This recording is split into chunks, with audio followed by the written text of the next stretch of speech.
नमस्कार दोस्तों, word study 3.0 की इस ऑनलाइन कक्षा में मैं प्रफुल्ल पटेल आप सभी का स्वागत करता हूं।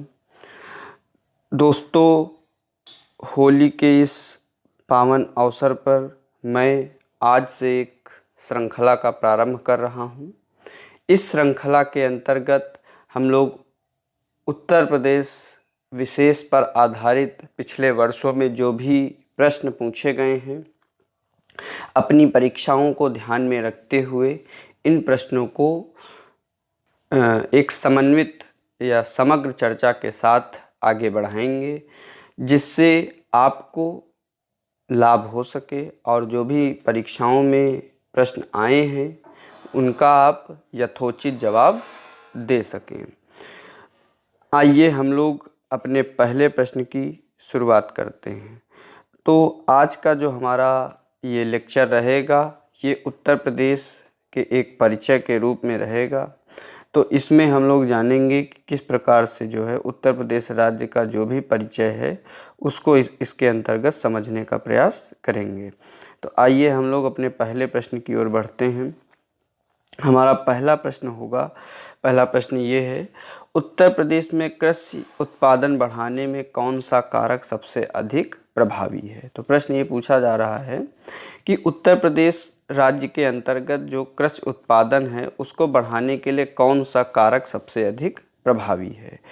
तो अब पहला ऑप्शन है उन्नत किस्म के बीजों का बढ़ता प्रयोग। इसके अलावा दूसरा है कृषि सेवा केंद्रों का विकास।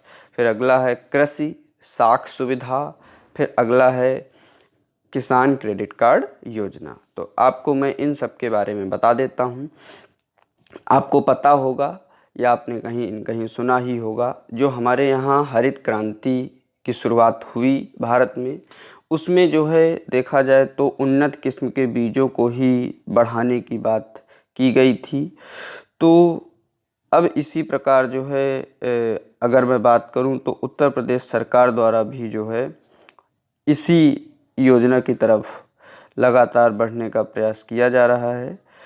तो इसका जो सही जवाब होगा वो ए होगा। ठीक, अगर अन्य ऑप्शंस पे भी हम बात करें अगर, तो कृषि सेवा केंद्रों का विकास। तो कृषि सेवा केंद्रों की अगर मैं बात करूं तो ये भी जो है हमारी उत्तर प्रदेश में जो कृषि व्यवस्था है उसको बढ़ाने का एक उपाय है। तो इसमें भी जो है भारत सरकार द्वारा भी और राज्य की सरकार द्वारा भी तमाम कृषि सेवा केंद्रों का विकास किया गया है। कृषि सेवा केंद्र का मतलब है जो किसान की मतलब किसान को चाहे किसी प्रकार की सहायता हो, चाहे तकनीकी सहायता हो, चाहे भौतिक सहायता हो, तो उस प्रकार से जो है मतलब कृषि सेवा केंद्रों का जो है विकास किया गया है। अब अगला ऑप्शन है कृषि साख सुविधा।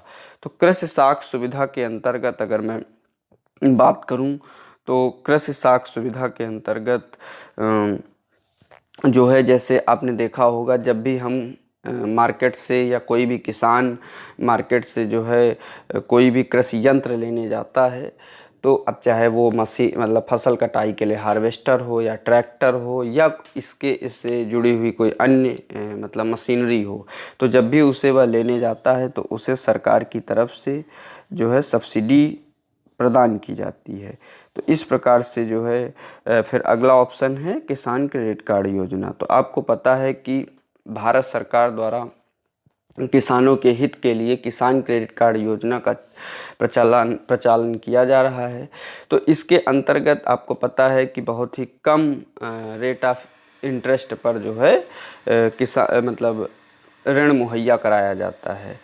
तो इस प्रकार से इसका जो सही जवाब होगा वो ऑप्शन ए होगा। आइए अब हम लोग अगले अपने प्रश्न की ओर बढ़ते हैं।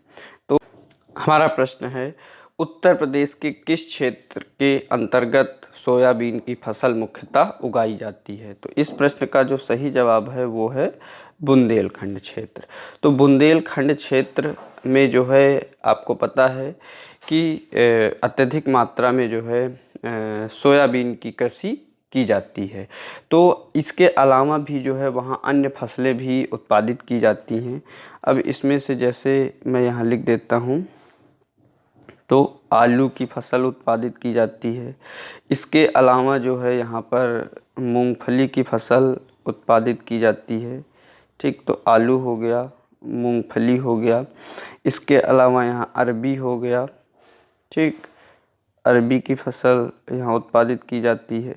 इसके अलावा जो है यहाँ पर अदरक का उत्पादन भी किया जाता है। इसके अलावा जो है यहाँ पर गेहूँ और सोयाबीन की बात हम कर ही रहे थे, तो गेहूँ की फसल का भी जो है उत्पादन किया जाता है। तो इस प्रकार इस प्रश्न का सही जवाब होगा ऑप्शन डी। ठीक, और अब हम लोग इसमें जानेंगे कि जो बुंदेलखंड क्षेत्र है उसमें कौन कौन से क्षेत्र शामिल किए गए हैं।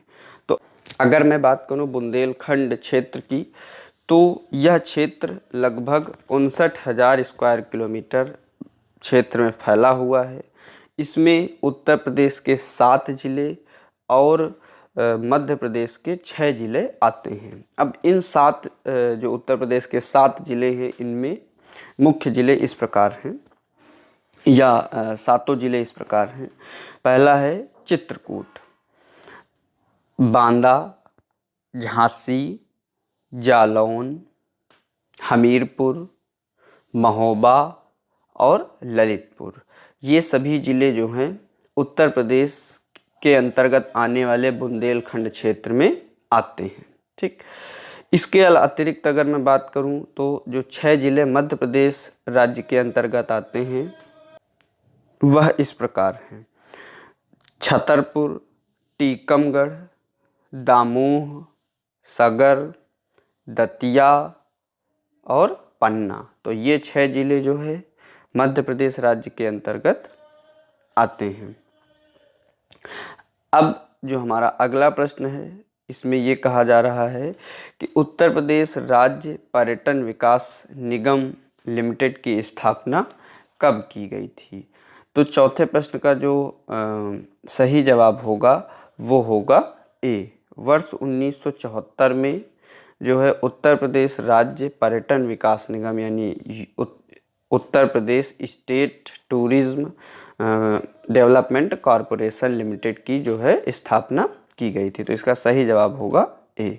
अब हम लोग अगले प्रश्न की ओर, पांचवें प्रश्न की ओर बढ़ते हैं।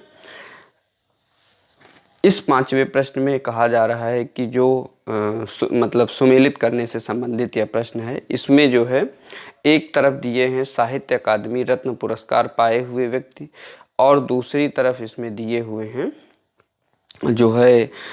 जो उनसे संबंधित कुछ वस्तुएं हैं उनको दिया गया है। तो इसमें जो पहला है उस्ताद विलायत खां। तो अगर मैं उस्ताद विलायत खां की बात करूं, तो इनका जो संबंध है वो सितार से है। मैं मैच करा दूंगा, और इनका जो संबंध है वो सितार से है। इसके अलावा जो दूसरे नंबर पर हैं मास्टर फिदा हुसैन नारसी, तो इनका जो संबंध है वो हिंदी के रंगमंच से है। फिर तीसरे नंबर पर हैं सितारा देवी। सितारा देवी का संबंध जो है कथक से है। इसके अलावा जो चौथे नंबर पर हैं जतिन भट्टाचार्य, तो इनका संबंध सरोद से है। तो इस प्रकार से ये हमने सही सुमेलित कर दिए हैं। ठीक, अगर मैं बात करूं मतलब कथक नृत्य की, तो कथक नृत्य भारत के जो 8 जो है शास्त्रीय नृत्य हैं, इनमें से एक है जिसका संबंध जो है उत्तर प्रदेश राज्य से है। ठीक, तो बाकी चर्चा जो है आर्ट एंड कल्चर में होती है। ठीक, तो इस प्रकार से जो है उत्तर प्रदेश राज्य से संबंधित मतलब जो शास्त्रीय नृत्य है जिसे हम लोग कथक कहते हैं, तो उससे संबंध जो है रखती हैं सितारा देवी जी। ठीक, तो आइए अब हम लोग अगले प्रश्न की ओर बढ़ते हैं। अब अगला प्रश्न है, भारत के राज्यों में उत्तर प्रदेश किस उत्पाद का सबसे बड़ा उत्पादक नहीं है। तो अगर मैं बात करूं कि उत्तर प्रदेश किस राज्य का किस उत्पाद का सबसे बड़ा उत्पादक नहीं है। तो इसका सही जवाब हो जाएगा फूलों का। तो अब गेहूं के मामले में अगर देखूं तो उत्तर प्रदेश का देश में पहला स्थान है। इसी तरह गन्ने के उत्पादन में भी उत्तर प्रदेश का देश में पहला स्थान है। आलू के मामले में भी उत्तर प्रदेश का देश में पहला स्थान है। तो तीनों में पहला पहला स्थान है, लेकिन फूलों में जो है उत्तर प्रदेश आगे नहीं है। तो इस प्रकार इस प्रश्न का सही जवाब हो जाएगा ऑप्शन ए। अब अगले प्रश्न की ओर हम लोग बढ़ते हैं। अब अगला प्रश्न है, उत्तर प्रदेश की मुख्य वाणिज्यिक उपज कौन सी है, यानी कि जो मेन कॉमर्शियल क्रॉप है वो कौन सी है। तो इसका जो सही जवाब है वो है गन्ना। ठीक, क्योंकि गन्ने के मामले में उत्तर प्रदेश प्रथम स्थान पर है। अब इसके अलावा जूट भी है, कपास भी है, तिलहन भी है, तो इन सबका उत्पादन तो होता है, लेकिन इनमें जो है प्रथम स्थान उत्तर प्रदेश नहीं रखता है। तो इसलिए वाणिज्यिक फसल जो है ये नहीं होगी। तो अब अगर हम लोग इसमें बात करें कि गन्ना का उत्पादन जो है उत्तर प्रदेश में किन क्षेत्रों से किया जाता है, तो अब गन्ना जो है मुख्य रूप से उत्तर प्रदेश में, मैं यहाँ लिख देता हूँ। तो जो उत्तर प्रदेश का ये वाला क्षेत्र है, ये यहाँ से तराई वाला क्षेत्र, इस तराई वाले क्षेत्र में जो है गन्ने का उत्पादन किया जाता है। तो मैं यहाँ लिख देता हूँ तराई क्षेत्र में भी जो है गन्ने का उत्पादन किया जाता है। इसके अलावा जो गंगा यमुना का दोआब है उसमें भी जो है गन्ने का उत्पादन किया जाता है। इसके अलावा आइए हम लोग देखते हैं गन्ना उत्पादक जिलों को। तो इसमें पहला ज़िला है मेरठ, मुजफ्फरनगर, गाज़ियाबाद, रामपुर, बरेली, सीतापुर, लखीमपुर खीरी, पीलीभीत, बुलंदशहर, अलीगढ़, मुरादाबाद, बलिया, देवरिया, आजमगढ़, फैजाबाद, बस्ती एवं गोरखपुर। तो इतने ज़िलों में जो है गन्ने का उत्पादन किया जाता है। अब हम लोग अपने अगले प्रश्न की ओर बढ़ते हैं। तो हमारा अगला प्रश्न है कि उत्तर प्रदेश में प्रथम दुग्ध सहकारी समिति की स्थापना हुई थी। तो अगर मैं बात करूं कि दुग्ध सहकारी समिति की, तो वर्ष 1917 में, मैं यहाँ पर मेंशन कर देता हूँ, वर्ष 1917 में जो है कटरा सहकारी दुग्ध समिति, मैं यहाँ नाम भी लिख देता हूँ, कटरा सहकारी दुग्ध समिति की जो है स्थापना हुई थी। तो कब हुई थी, तो वर्ष 1917 में। तो ये कटरा सहकारी दुग्ध समिति जो है ये केवल उत्तर प्रदेश की ही नहीं बल्कि पूरे भारत की जो है ये पहली दुग्ध सहकारी समिति है। ठीक, तो इसके बारे में ये ध्यान रखेंगे। और वर्ष 1938 में प्रथम दुग्ध संघ जो है, मतलब दुग्ध से जुड़ा हुआ संघ, लखनऊ में लखनऊ दुग्ध उत्पादक सहकारी संघ लिमिटेड के नाम से स्थापित किया गया था। तो इसका सही जवाब जो होगा वो होगा इलाहाबाद, यानी वर्तमान का प्रयागराज। ठीक, तो इलाहाबाद में इस कटरा सहकारी दुग्ध समिति की स्थापना हुई थी। ठीक, अब हम लोग अगले प्रश्न की ओर बढ़ते हैं। तो हमारा अगला प्रश्न है कि भारत की कृषि योग्य भूमि का लगभग कितना प्रतिशत उत्तर प्रदेश में है।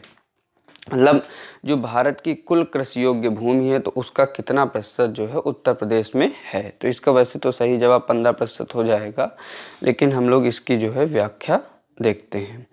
तो इसमें जो है अगर मैं उत्तर प्रदेश में लैंड की बात करूं तो उत्तर प्रदेश में जो कुल भूमि है वो है 240 लाख हेक्टेयर। कितनी भूमि है, 240 लाख हेक्टेयर।